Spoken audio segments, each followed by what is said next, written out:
David Livingstone was born in Blantyre, Scotland in 1813. He was born into a home where his father used to put him on his knee and read to him stories of great missionary exploits, one particularly Carl Gutzlaff, the Dutch missionary, who doubled up as a medical missionary too. And young David used to look into his father's eyes and say, Daddy, one day I'm going to be a man like that. I want to be a missionary. I want to be a doctor. I want to serve God. So David Livingstone in his young life got on his knees one day and he prayed this prayer. He said, send me anywhere, only go with me. Lay any burden on me, only sustain me. Sever any ties but the ties that bind me to your service and to your heart. And he said, through it all, the words of God came to me. Lo, I'm with you always, even unto the end of the age.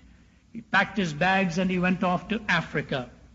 And when he took one glimpse of Africa from a distance, he penned in his journal these words, the haunting specter of the smoke of 1,000 villages in the morning sun has burned within my heart. The haunting specter of the smoke of 1,000 villages in the morning sun has burned within my heart. He married a woman of the famous Moffat family. Mary was her name. Her father had been a great missionary. But David Livingstone's life was one of an explorer, and he would move from place to place, and his only goal was Jesus in the hearts and lives of men and women, thousands of them. Finally, his wife and his young family couldn't keep up with him anymore. Some of his children were dying out of sickness and disease. And he said, Mary, why don't you take them back home, and I will see you shortly and spend some more time with you. It's too dangerous for us to go on. So he sent his dear wife Mary back home, and letters would take months to exchange, but some of the fondest letters of love and romance were exchanged between David and Mary. And you know when he saw her the next time? Not 5 weeks, not 5 months, 5 years. As an evangelist, I can't even stay away 5 weeks now. As a matter of fact, it's been a long time since I've stayed away that long, and I don't intend doing it anymore. 5 days is long enough. 5 months I would never dream of and never want to do. 5 years. I am neither condemning the man nor exalting the man. I'm just telling you what went on in his life.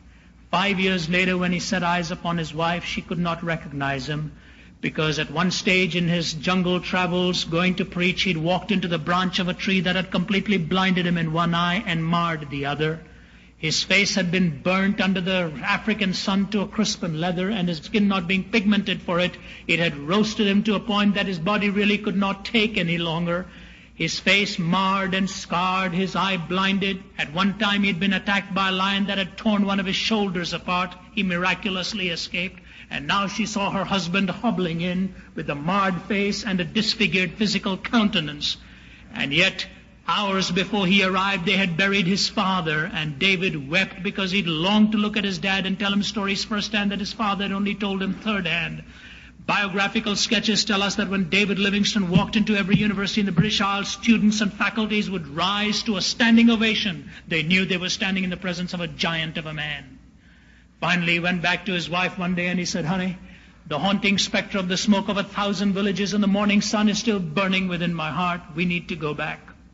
And at one point she decided that he should go, but she couldn't. She had to be with the children. She said, when they're all old enough, I will join you again, David. And he set off on his lonely journey to preach to the African people who was so much within his heart.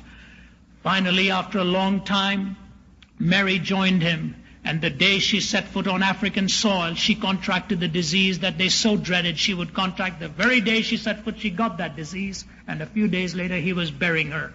Lowered into the soil of the African earth there, an eyewitness said David Livingstone knelt beside the grave and he was weeping his heart out, and they overheard him praying, my Jesus, my King, my life, my all, I again consecrate my life to Thee. I shall place no value in anything I possess or in anything I may do except in relation to Thy kingdom and to Thy service. And through it all there came the words of God to my heart. He said, Lo, I'm with you always, even unto the end of the age. He picked up his belongings and walked back towards his village, hometown village of Ujiji.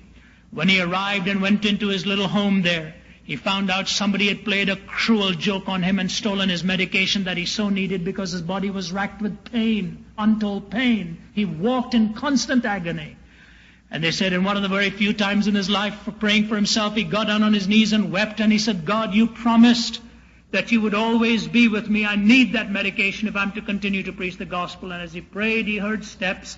And as the story goes, he saw a pair of feet planted in front of him, and his countenance lifted for the first time in a long while. He was looking in the face of a white man who didn't live in Africa.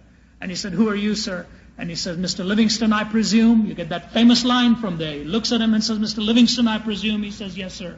He says, "Mr. Livingston, I'm a press reporter consigned to do a story on your life. I want you to know two things about me. Number one, I'm the biggest swaggering atheist on the face of the earth. Please don't try to convert me. Number two, somebody has sent some medication for you."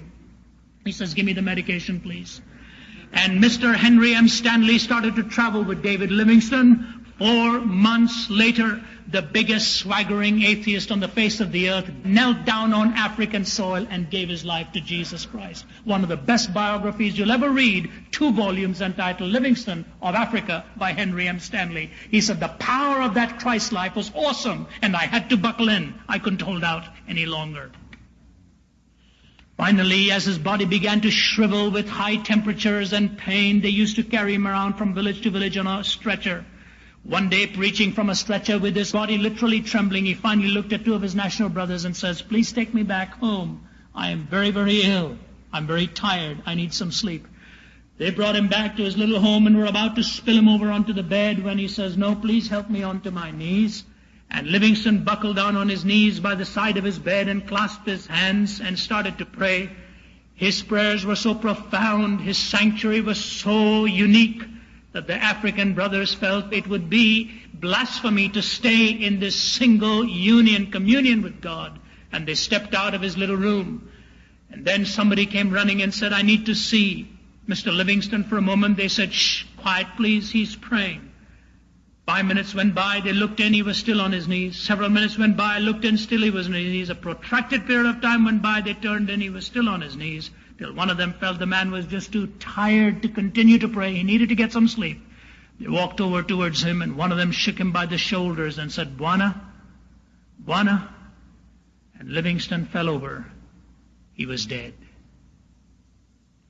He died exactly the way he had lived, in the presence of his Lord.